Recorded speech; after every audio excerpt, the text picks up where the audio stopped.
And then we will share the screen and get going. Okay.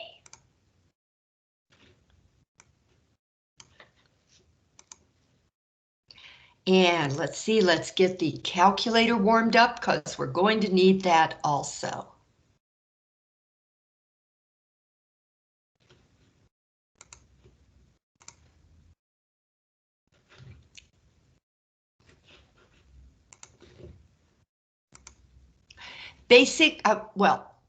Graphs always have a basic form in their home position. And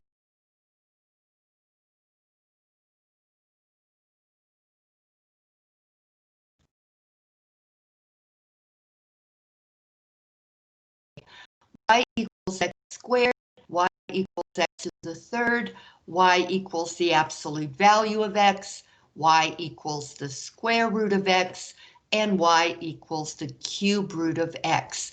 They are all in their home positions. Notice that all of them are centered around the point 0, 0, which is called the origin. This is what they look like if you don't do anything to them.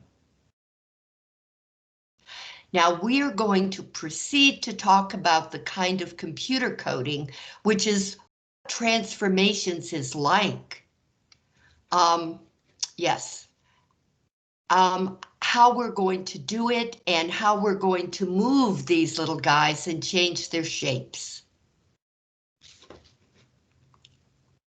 Okay, let's look at a general function. All functions are made up of parts that are part of the argument, and that's the most important part. That's where the x is. Wherever the x is, that's the argument of the function. And then every other place in front and behind the argument, that's not the argument. So all functions are divided up into the argument part where the x is and the not argument part where the x is not. The argument part governs the movement of the sideways movement, the horizontal movement of the graph. And they do that by affecting what the x coordinates equal. The not argument parts affect the y coordinates of all the points and what they equal. So the argument is where the x is. Every number in the argument affects horizontal movement, horizontal left and right. Every number on the outside of the argument, both in front and behind, affects the vertical movement. We're going to be working with these 4 functions today, just because it takes too much time to work with all of them. We're going to be working with f of x equals x squared, g of x equals the absolute value of x, h of x equals the square root of x, and s of x equals the cube root of x, just to get you familiar with all this. And what that does is really doing two of the 3, and probably that's all we're going to get to, the 2 transformation homework sets that you have for today. All right, so let's talk about the vertical movement first, because that's the easiest and the most straightforward.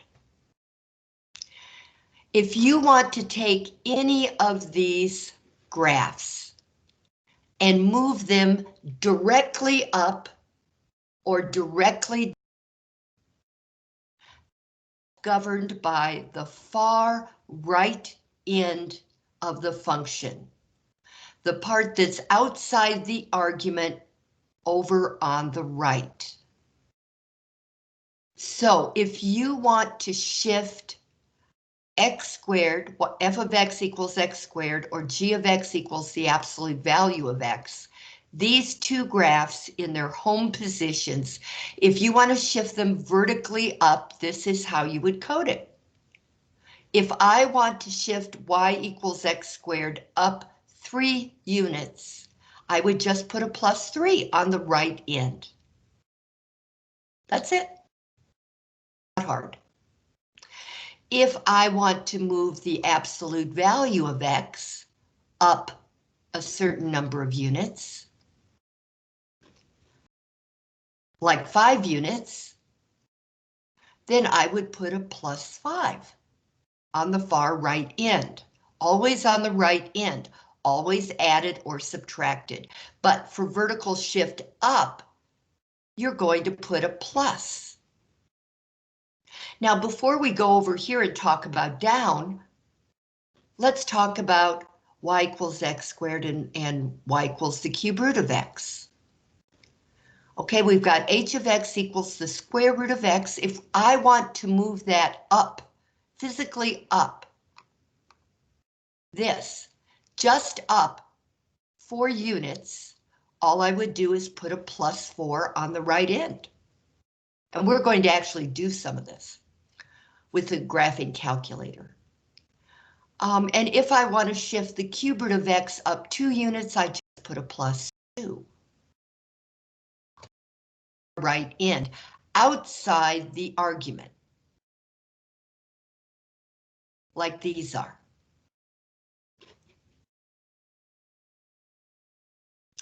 All vertical movement takes place by coding outside the argument. So we are not in the argument at all right now. If I want to move y equals x squared down 3 units, I would put a -3 out here, not -3, but subtract -3. So x squared -3 would take x squared down 3 units.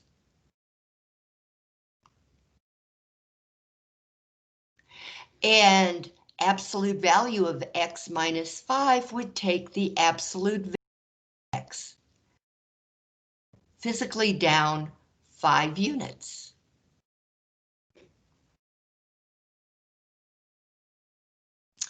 And if I wanted to move the square root of x down 4 units, then this would move down 4 units, simply by putting a -4 outside the radical, because this is the argument in here.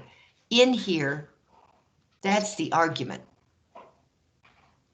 Out here is not the argument. So I say -4, subtract 4. And to move the cube root down 2 units, there's the cube root, I would move it down 2 units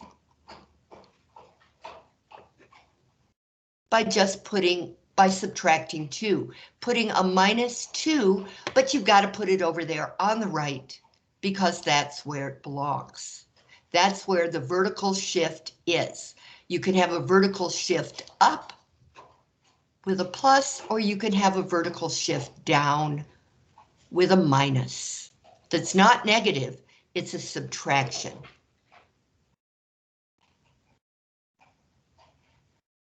Okay, it's as straightforward as that. Let's graph. How about this? X squared plus 3. That's what I wrote. X squared plus 3. Graph it. There you go. Now, a better way to do this, and I should have done it that way. Clear. I am going to let y equals x squared be in the home position, and it's going to be blue. There it is. Y equals x squared in its home position. Now to move it up, I'm going to add 3. I'm going to come down to y2. That's going to be red. And I will have x squared, yes, but I want to move it up 3 units, so plus 3. And then graph that.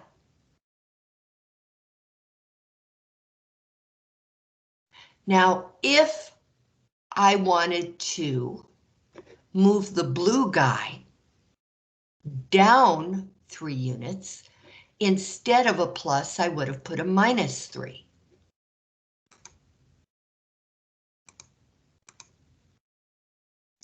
So x squared minus 3. That's going to be black. I haven't changed it yet. Okay, so here's y equals x squared in its home position. If I want to shift up 3, I say x squared plus 3. And if I want to shift down, I say x squared. And then away from the x squared on the right.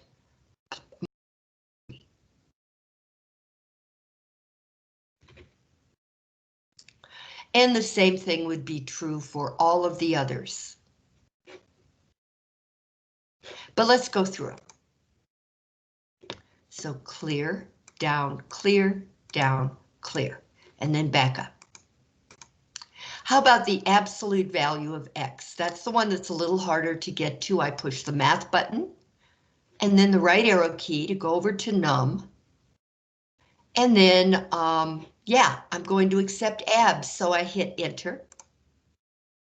And there I have the absolute value of x. I click on x, and I come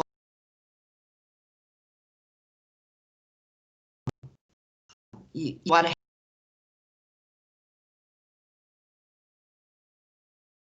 I want to move it.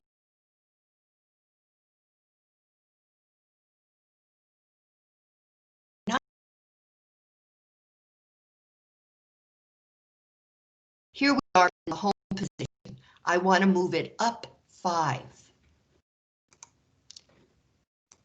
Go down to Y2, again, math, right arrow key, enter. X. Now I have to move to the right outside the absolute value bars, or I have to make sure I've closed my parentheses.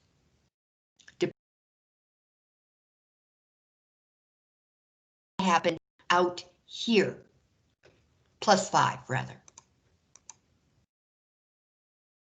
Now I'll graph. I have just moved this guy up 5 units. If I want to move the blue graph down 5 units, then I'll do the same thing. Here. So I'll come down to Y3 and math, right arrow, enter. Okay, and I'll put an X, and I have to come outside the absolute value bars, put a minus 5, graph. The minus 5 brought the blue graph down 5 units, and the plus 5 brought it up 5 units. Directly up, doesn't change anything else.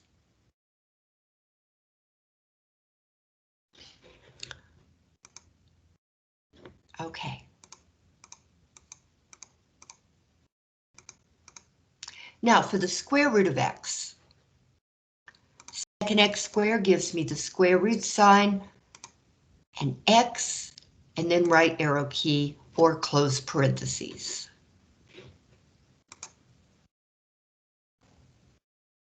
There's the basic graph, centered at the origin. If I want to move this up, I forget how many I said. If I want to move this up, let's say up 2, and then I'll move down, up 4, and then I'll move down 4. Okay, I'll come down to Y2. Second x squared gives me the square root of x, and right arrow key. Or close parentheses. Very important your parentheses be closed now. I'm going to say plus 4. This plus 4 is not under the square root sign. It's outside. That's what makes the vertical movement. So what I did physically moved this blue line up 5 units or 4 units. 1, 2, 3, 4 units. Now if I want to move the blue line down 4 units, all I do is change the plus to a minus and it will go directly down. The important thing is make sure your plus 4 or your minus 4 is not inside the square root, it's outside the square root on the far right.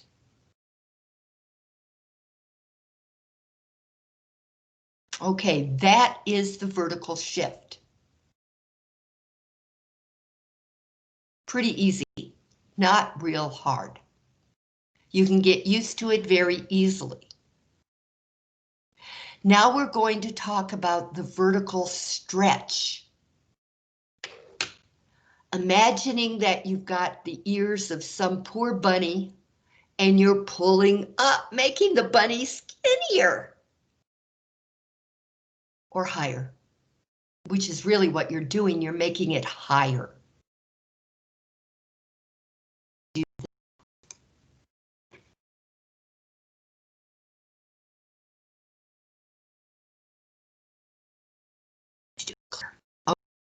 Now, get rid of this for a minute and talk about vertical stretches.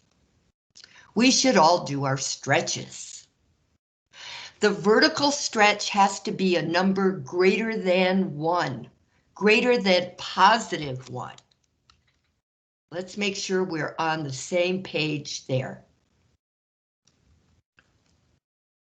And where it's located, the vertical stretch is located in front of the argument. Not in the argument, but in front of. So let me move this. To make x squared higher and skinnier, I would put the 6, I could multiply any number greater than 1, and I just chose 6. And I am going to stretch the the absolute value of x 5 units. Actually, this is called by a factor of 5. We're stretching by a factor of 6. We're stretching by a factor of 5. We're stretching by a factor of 7. We're stretching by a factor of 8. So let's see what this stuff would look like to give you a visual image. So what am I doing? 6, 5, 7, 8. We'll see if I can remember that.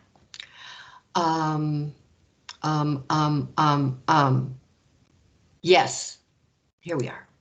Okay. So again, x squared is our basic graph. There it is.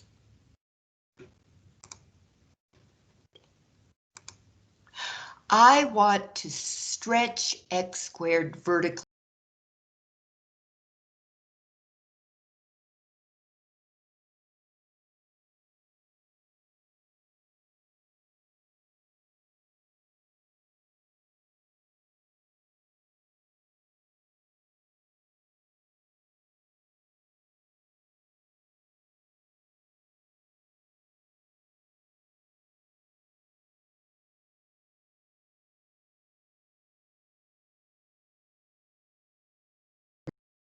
Multiplied by 6.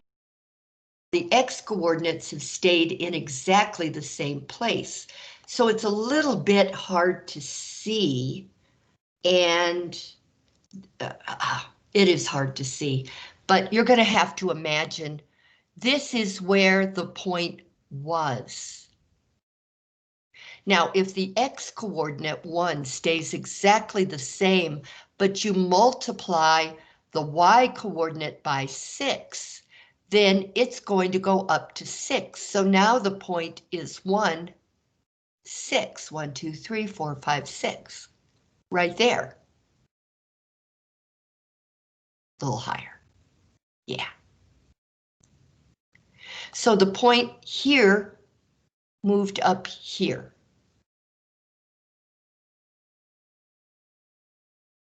The x-coordinate is still the same. It's the y-coordinate that changed. Got multiplied by 6. Which is that number right there.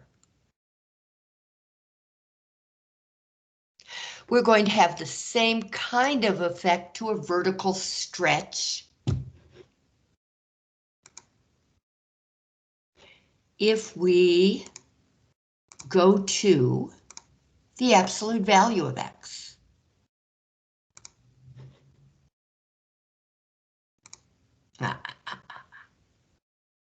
No, I went to math, didn't I? Yeah, okay, there we are.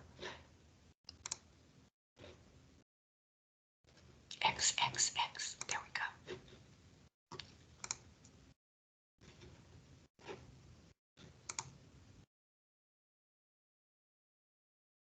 There is the absolute value of x up close and personal.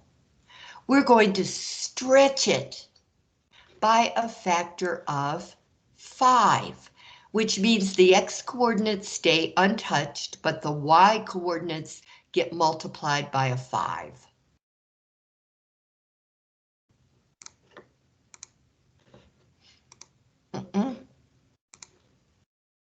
Here. Maybe.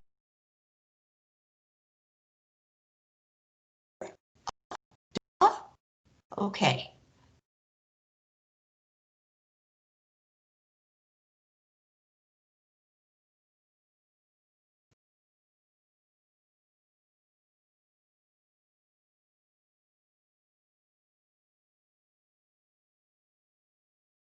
The y-coordinates are multiplied by a bigger number than 1, a number bigger than 1, and the x-coordinates stay where they are.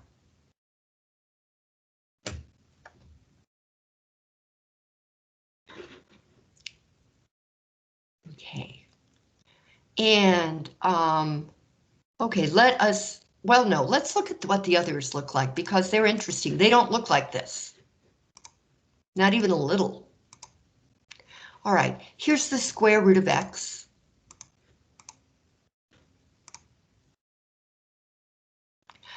Now, I'm going to stretch it, not move it physically, but stretch it up by a factor of 7.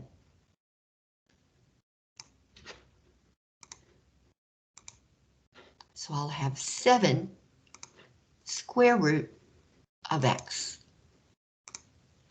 7 times the square root of x. Graph. Again, the x-coordinates have stayed where they are. The y-coordinates have been multiplied by 7.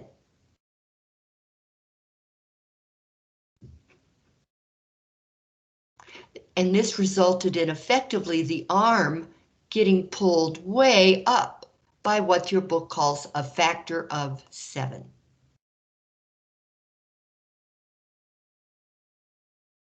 And I haven't done the cube root for you. You need to know where the cube root is.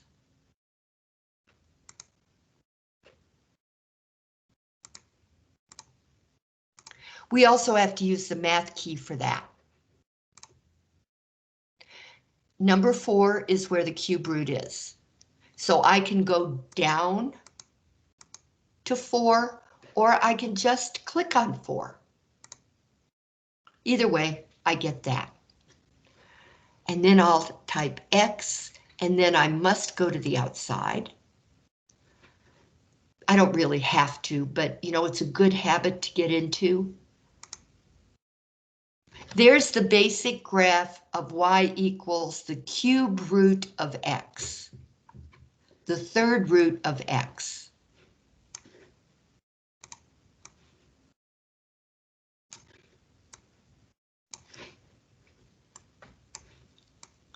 Okay.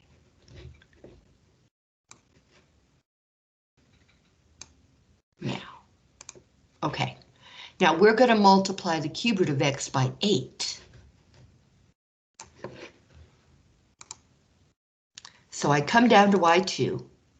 I put my 8 in front and then follow it immediately by the cube root of x.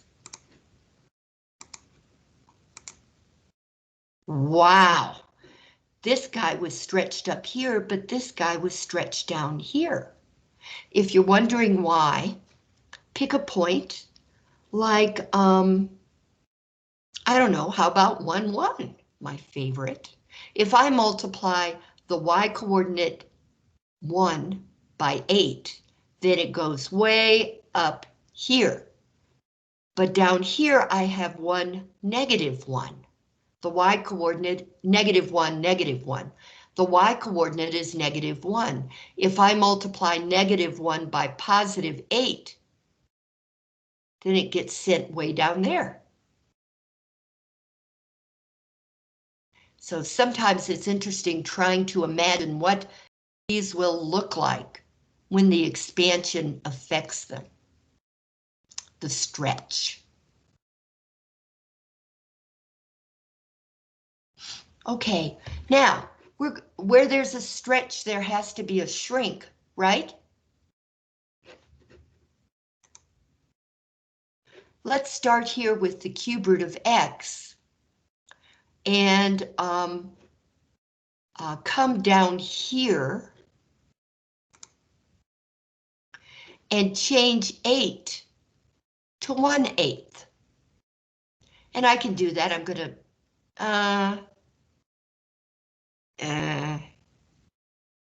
it would just be harder. I'm just going to clear it and do this. Let's graph the basic graph. Now we're going to graph a shrunk version.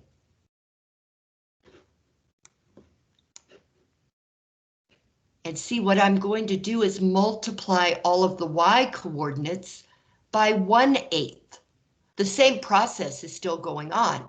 This number multiplies the y coordinates only.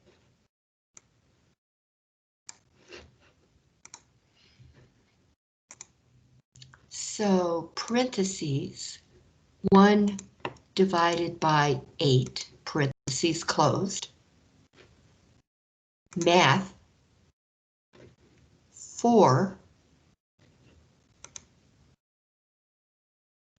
and then x, and come to the outside and graph it. Wow. Let's, I'm going to change the window to get more of a close-up view. Let's see. -3, that's drastic, to 3, -3 to 3. There, see, it's not flat on the x-axis, but it's just a little bit below the x-axis and a little bit above the x-axis. We shrunk it by a lot.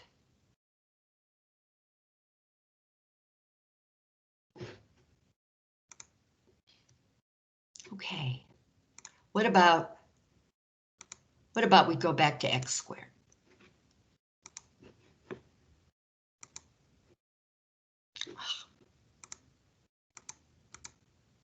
Oh, I love it.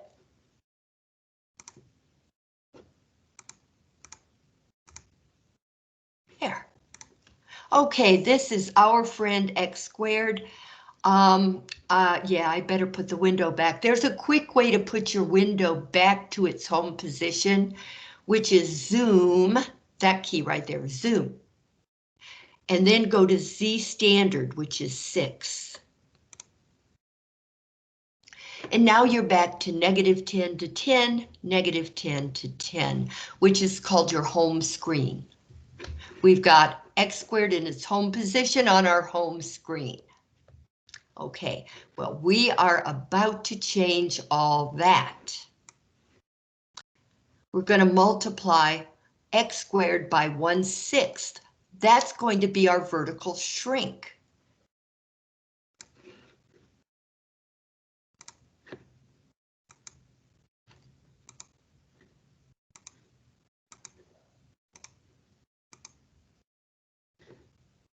Okay, that's my shrink factor. There's the function. Yeah, now this is the home position, the home graph. And its y-coordinate, see this was the point 1, 1. The y-coordinate was multiplied by 1/6. If you multiply 1 by 1/6, you get 1/6. That means the y-coordinate now is 1/6, which is really difficult. It's not actually touching the x-axis, but it's really close. So what we've done is lowered both the arms here, because all of the y's got multiplied by a little fraction. That's called a vertical shrink.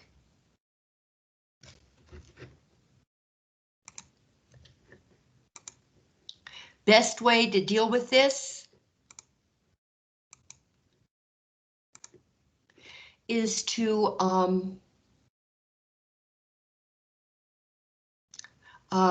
yeah, it's my answer to everything. I'm trying to come up with another answer because it's so boring, but absolutely the best way to study in the world for me is to make a bunch of flashcards and then actually force myself to read them every day. Now you're only putting one fact on each card, so how long is it going to take you to read the card? Not long at all. You could lay in bed and read the cards and put yourself to sleep that way. I have read that your brain keeps working on it. Whatever it is you read or study or think about right before you go to sleep is what your brain is going to be working on, at least for part of the night. Okay, that would be free study time. Let's do one more. Let's just do the square root of x.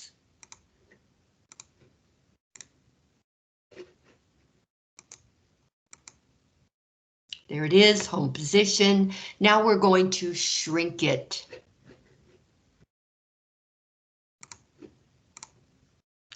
By what? 1/5.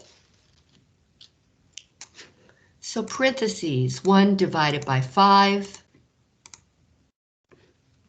Second x squared, x.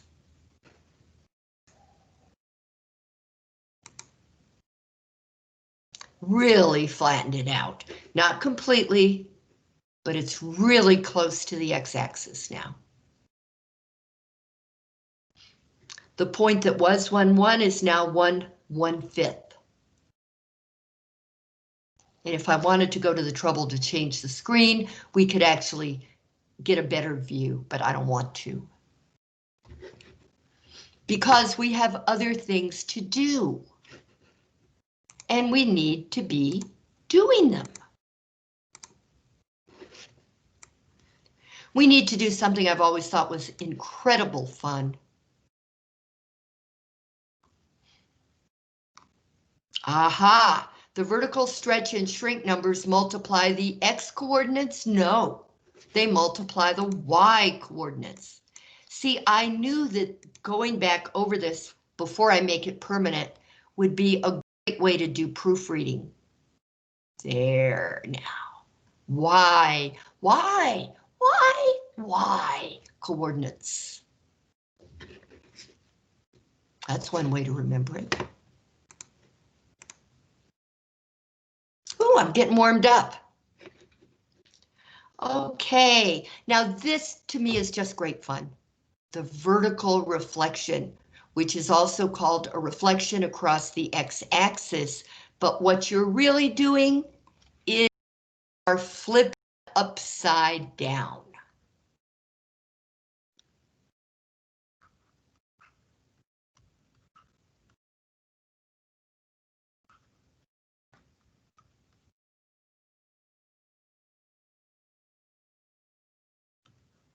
flipping upside down.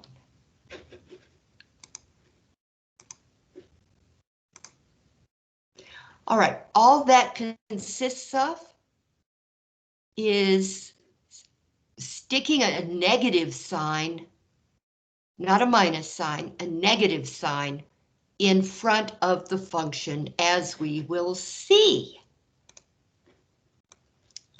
Let's start off with x. Oh, yeah, let's start off with x squared. So x squared, graph.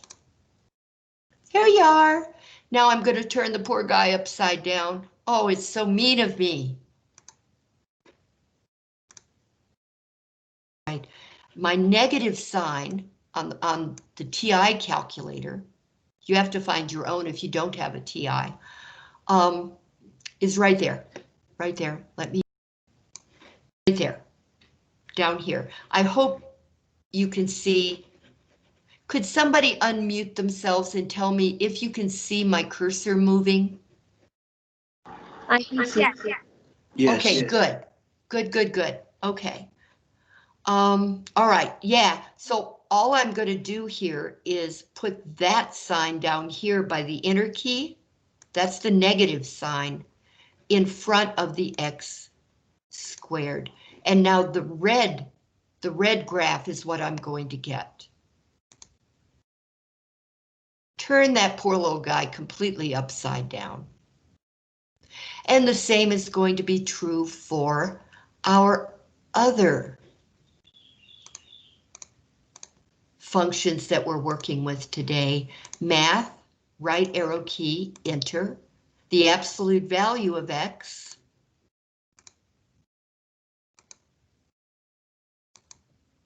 Right there, we're going to turn upside down by, again, just put a negative sign in front and then all the same motions.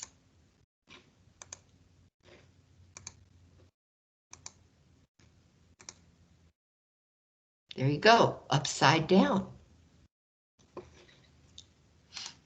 Now, we're still just doing the vertical movements right now, but after this, we're going to be switching to horizontal movements, which are harder. They're just more difficult. They shouldn't be.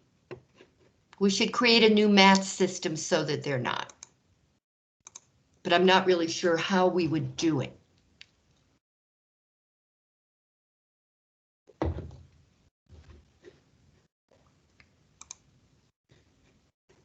Okay. Yes, but we're still flipping upside down, aren't we? So, second x squared, x. Graph. There we are. That's y equals x squared in its home position, right there, over here. I'm going to put a negative sign in front of it. And that will turn this upside down.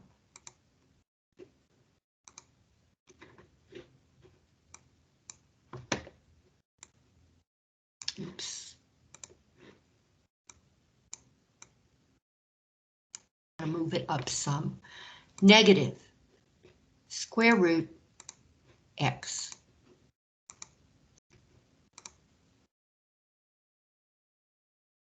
There, we turned it upside down.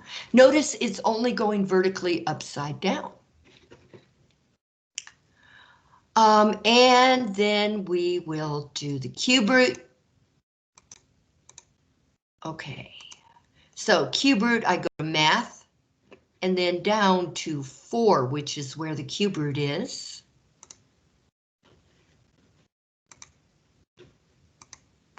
And here's the graph in its home position. Now I'm going to turn it upside down. Take your bets on what it's going to look like.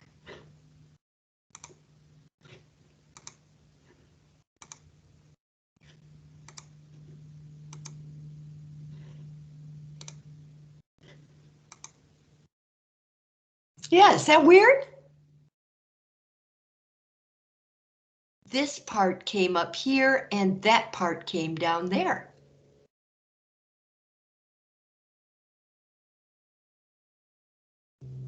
That's kind of pretty. You could make it green and red and make something for Christmas.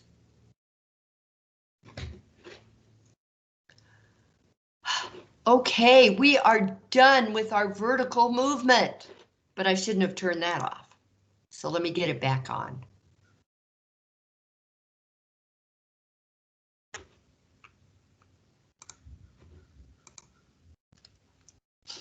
Okay, so let's go back over it. We have a vertical shift, which occurs out here to the right. Plus means you move the basic graph up. And minus means you move the the basic graph down. All it does is move directly up or down. That's what the vertical shift does. The vertical stretch multiplies the y coordinates, but it stretches vertically, it doesn't move vertically. It just stretches up. So a number greater than 1 will cause the graph to stretch up or down, but anyway, stretch greater. How do you even say that? I don't know. A vertical shrink consists of a fraction or a decimal, but it's got to be between 0 and +1. So a positive fraction or a positive decimal that's less than 1.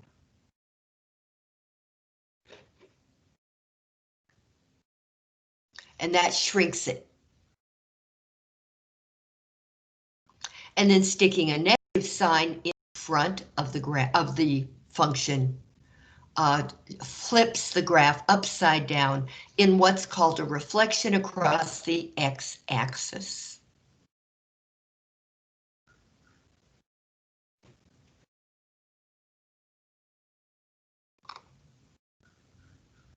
Okay, now, horizontal movement. Horizontal movement was so hard for me to come to terms with when I was a student. It was just difficult. To tell the function you want it to move to the left, you add a number in the argument so that it would look like this. Now that, of course, is not what you would expect. To me, a plus means go to the right. But that's not the way it works. I will show you how to know for sure which way you're going to go. Take the argument and set it equal to 0 and solve for x. When you subtract 3 from both sides, -3, you will get x equals -3. Negative. That's your movement right there, your horizontal movement. That's what assures you you really are going to the left. Now here the argument is x plus 2. I set it equal to 0. And why 0? I'll show you. Because in the basic graph, everything is centered at 0, 0. So here you're offsetting the graph to the left or to the right.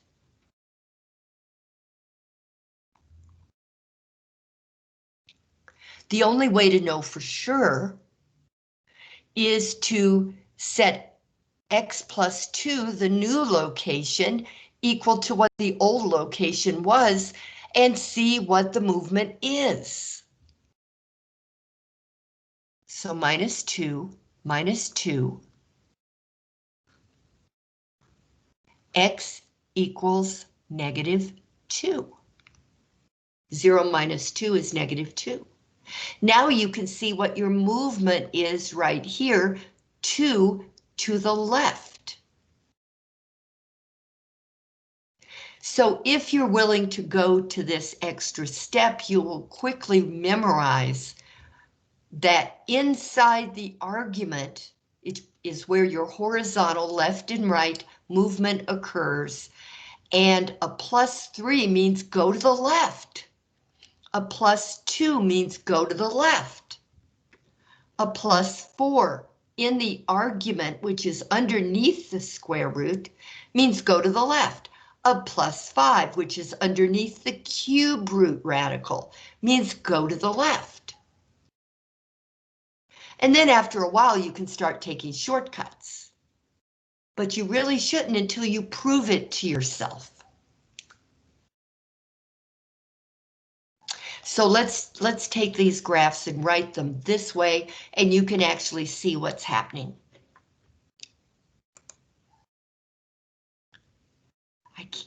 Somebody make me stop turning it off, please.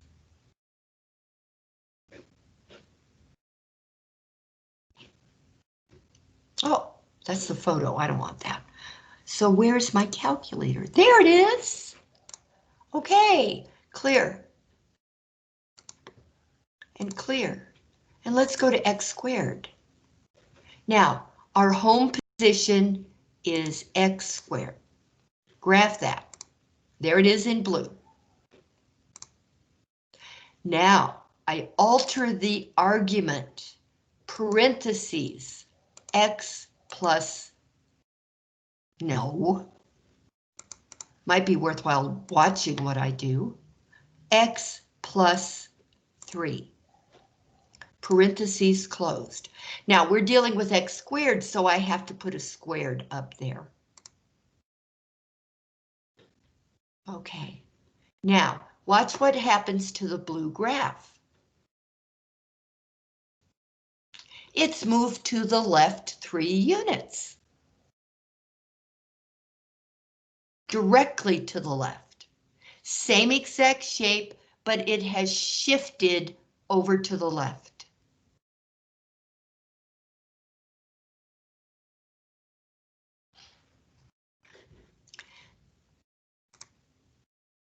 Now, if I want to move to the right, to the right, yes, watch what I have to do. Parentheses, x minus, not negative, minus 3, parentheses closed, squared. Now graph. Here's the basic graph. This is parentheses x minus 3 squared. That minus 3 in the argument actually moves the graph over to the right 3 units. I thought that would kill me, okay?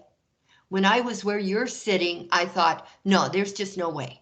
And we didn't have graphing calculators. Yeah, it was bad. Screws with your mind.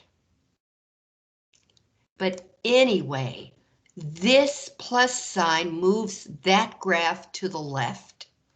This minus sign moves that graph to the right.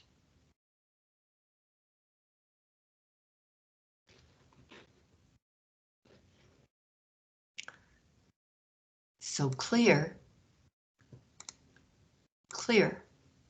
Now we're going to do that for absolute value, and you'll be able to see exactly where the argument is.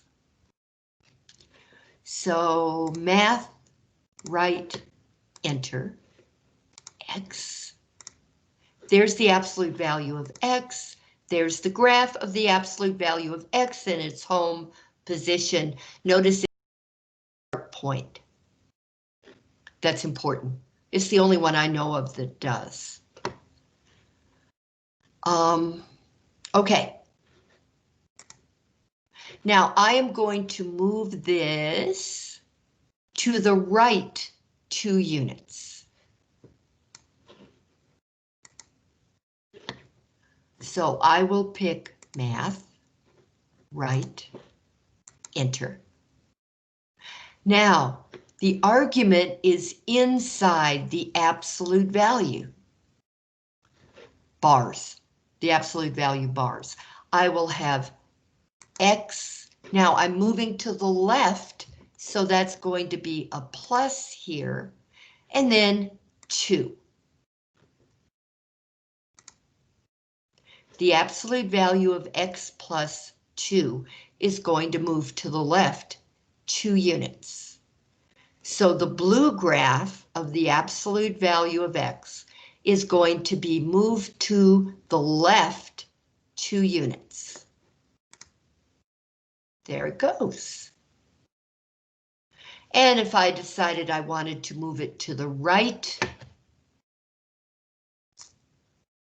3 units. I would go down here, math, right arrow, enter, X minus, that's a negative. That'll wreak havoc, minus 3. The absolute value of X minus 3 will be a black graph. You know, I could move it down to green if I wanted green. Maybe I'll do that next time.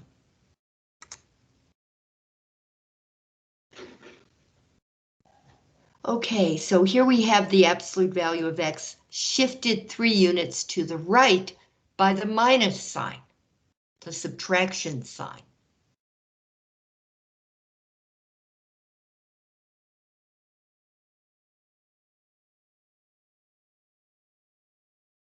How are you feeling about this? Are you coping? Yes. Good. So really, it's just about switching the signs, I guess, because usually wanting to move to the right by 2, um, you would go right, right? But in Yeah. this case, when you're wanting to go to the right, you're actually moving left. Yes, in the argument, everything is backwards. It is so strange. There are things we're not going to go into in this class that would really make you say, I cannot cope with this. I couldn't cope with it. But yes, you're right. Now we're going to do one more thing in the argument, and that is have a horizontal flip across the y-axis. It's called a reflection across the y-axis. Okay. Clear, clear, clear.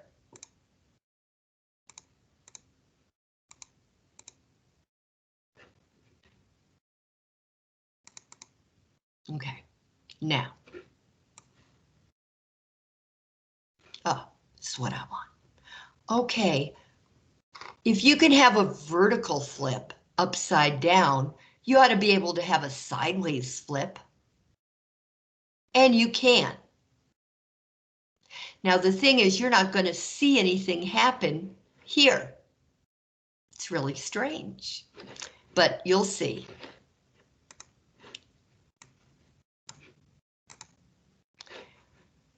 Okay, so x squared.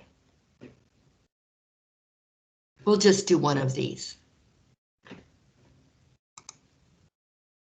Now I'm going to flip this sideways. Parentheses, negative x, parentheses closed, squared.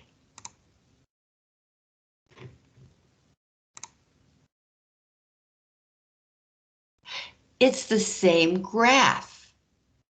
And the reason is that this arm goes over there and this arm goes over there when you're flipping across the y-axis. So you can't tell that anything has happened. We say this has symmetry across the x-axis. I mean across the y-axis there. It's evenly balanced across the y-axis, and so when there's a sideways flip, all it does is cover itself. You can't see the absolute value graph either. However, you can see the square root of x.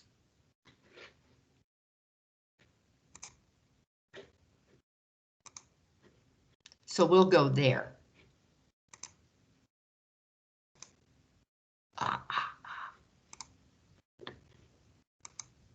Okay, so the square root of x.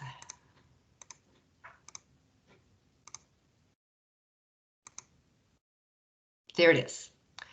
Now, we are going to turn this sideways. Instead of flipping it upside down, we're going to flip it sideways. Here's how.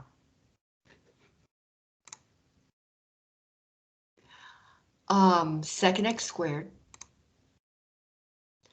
Now my argument has to have a negative sign in front of the x. That's the code, but it has to be in the argument. That is going to do the flipping sideways.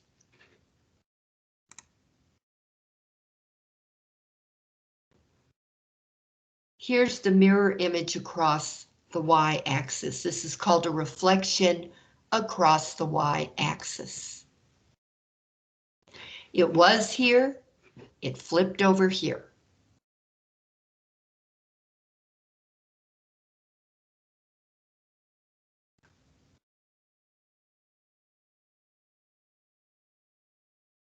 So that's what this is all about, that negative sign in front of the x. Actually do some concept, you will see how all of this goes together.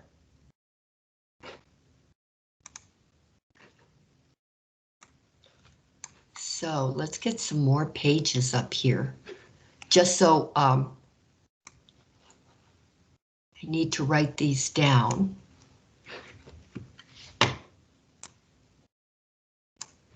Okay, this is number 1 in your first homework, transformations. And it says, describe how the given function can be obtained from the basic graphs, then graph the function. So I'm actually going to go to the whole thing here. And then make this bigger so that you can see.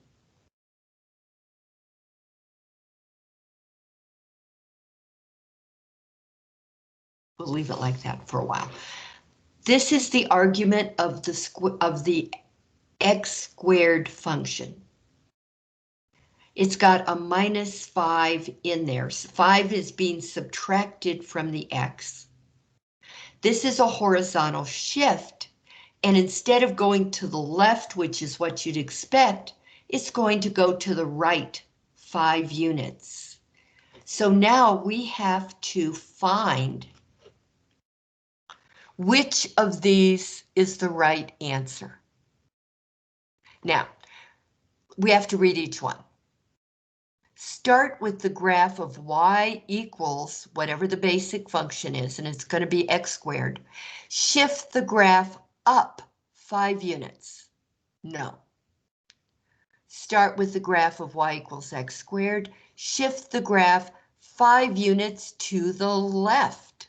That would make sense, but no. Start with the graph of y and shift the graph 5 units to the right. Bingo! That's our answer. The other with the graph of y equals x squared. Shift the graph down 5 units down. If that were on the outside over here, yes. If you had x squared minus 5, then you would be shifting the graph of x squared down 5 units.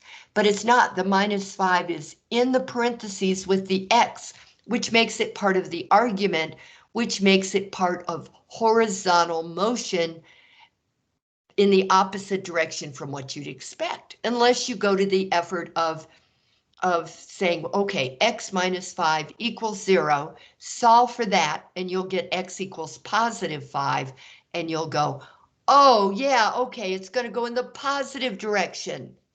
Duh. Whatever it takes.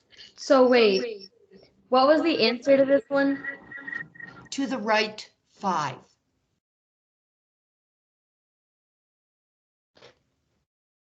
Honest. Let me pull out my paper. I just no, I believe you because Okay. that's what I would have put it, but I just wanted to make sure. Yes. Good. Any more questions? Any more bets on what it'll be?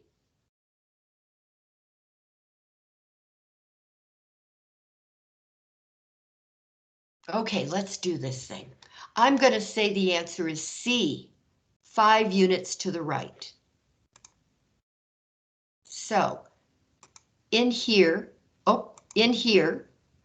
I'm going to put x squared. And then shift the graph 5 units to the right. So I've got to check my answer, and it says yes.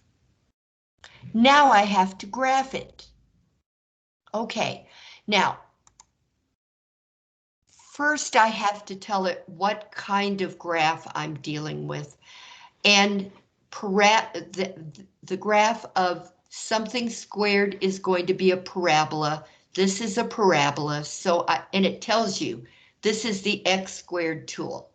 If you hover your mouse over it, it tells you what kind of tool it is. Okay, now it says click the graph. I believe you can click anywhere, because where you move that is going to be determined by how you answer over here. Now, that minus 5 in the argument is going to shift the graph horizontally 5 units to the right. So you have horizontal and horizontal. This says horizontal stretch or shrink, which we didn't talk about. This is horizontal shift. Okay, I am going to the right 5 units. So I move to the right where the numbers are positive. If I were going to the left, I would go to -5. But no, this is 5. If you set x minus 5 equal to 0, you would get x equals 5. That's how you come up with the right number when you're dealing horizontally. Okay, now there is no other kind of transformation going on. So I just set it, and notice that that moved the graph over here. I'm going to save, and then I'm going to check my answer. And that was right. Okay. Next question. Here we go. Now we've got these drop-down boxes.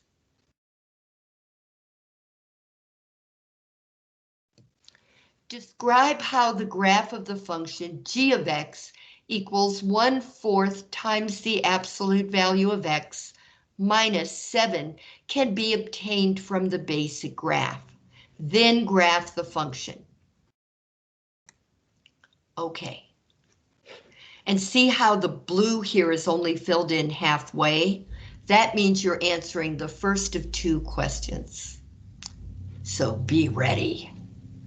Start with the graph of h of x equals the absolute value of x.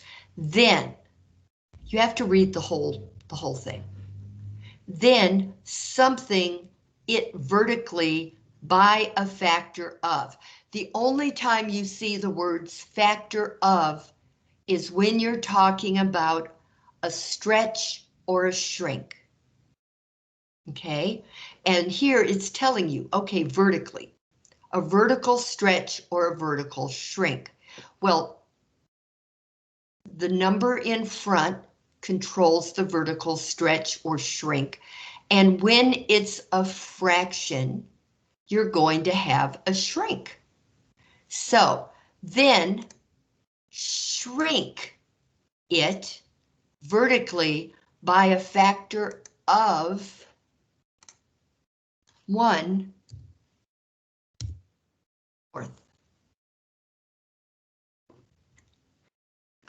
Finally, shift it units. Let's look at this. Okay, so up or down. Shift it. You're going to be shifting 7 units either way you go. But a minus on the outside of the argument means what a minus is supposed to mean. Okay, and since on the outside of the argument, that deals only with vertical movement, you are going to shift this down vertically, well, down vertically, 7 units.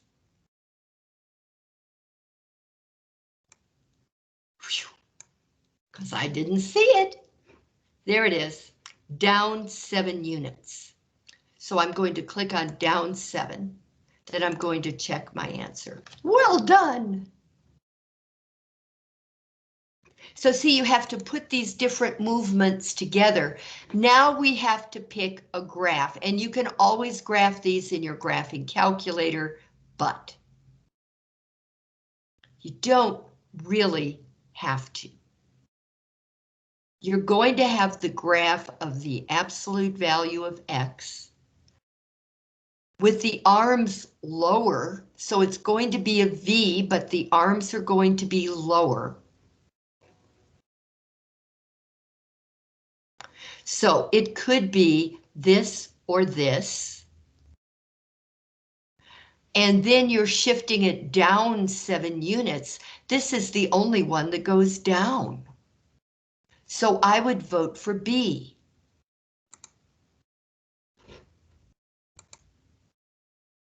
Nonetheless, the safest way to do that, it was 1/4 the absolute value of X minus 7, is to graph it,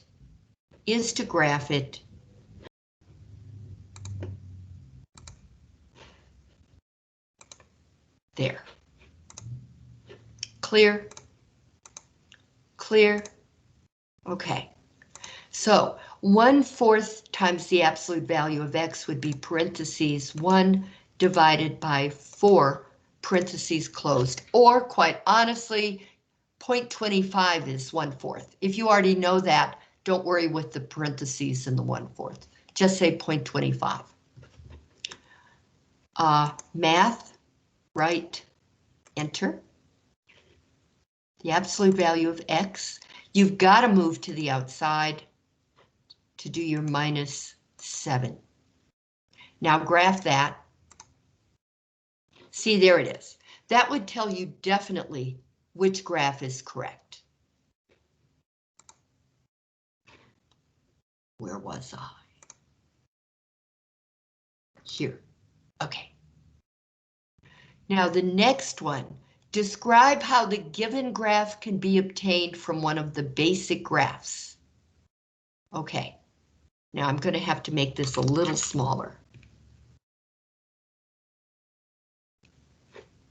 All right. Start with the basic graph of f of x equals, there's the x, there's the exponent.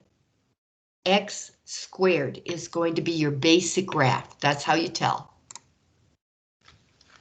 X squared.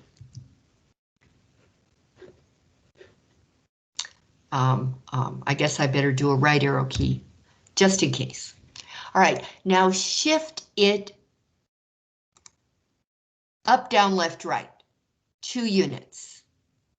Okay, the 2 is in the argument, so it's going to deal with horizontal movement. So it'll be left or right. And then the plus, which should mean right, ends up meaning go left. So left 2 units. So we're going to go left 2 units, and then shift it. The other shift is out here. That's a vertical shift down. Down 1 unit.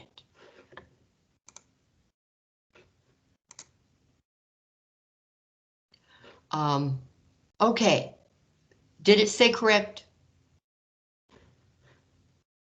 Yes. All right. Now we're going to graph it. It's an x squared problem, so I click that. I click anywhere on the screen, but now I put in what the shifts are. There's a horizontal shift and a vertical shift. So the shifts are down here. There's a vertical shift down 1, so go to -1, -1 rather. And there's a horizontal shift of 2 to the left. If you set x plus 2 equal to 0 and solve, you'll get x equals -2. So come over to the horizontal shift and go to -2. Those are the only 2 kinds of transformations that are occurring. So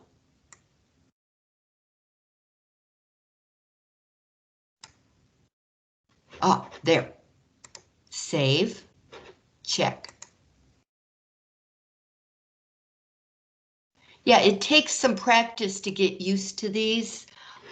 We've got 5 units. I don't see any reason to keep torturing you. You've got your notes that will help you. These problems and the next ones, darn it, are what we covered. These problems and the next ones are what we covered. Let me go there. Go away. Okay. Assignment manager, yes. All right, we have, let me make this screen bigger.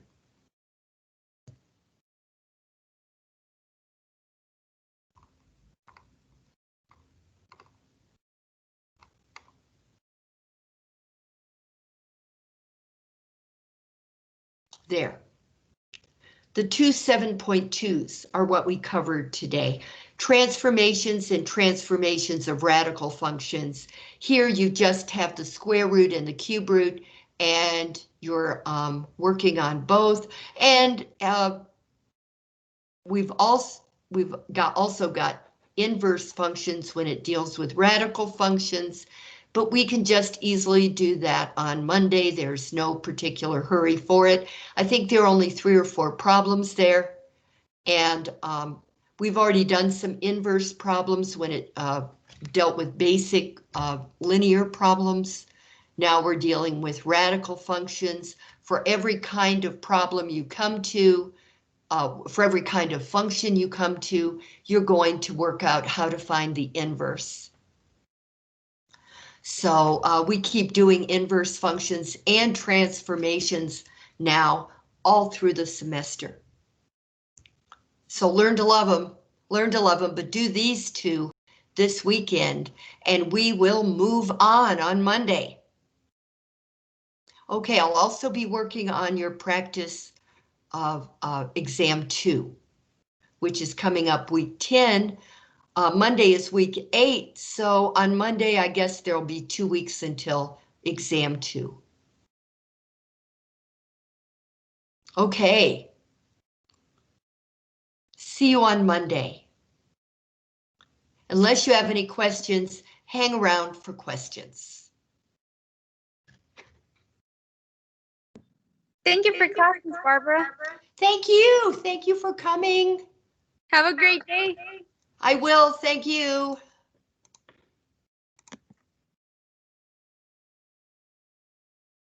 Anybody else? Anybody else?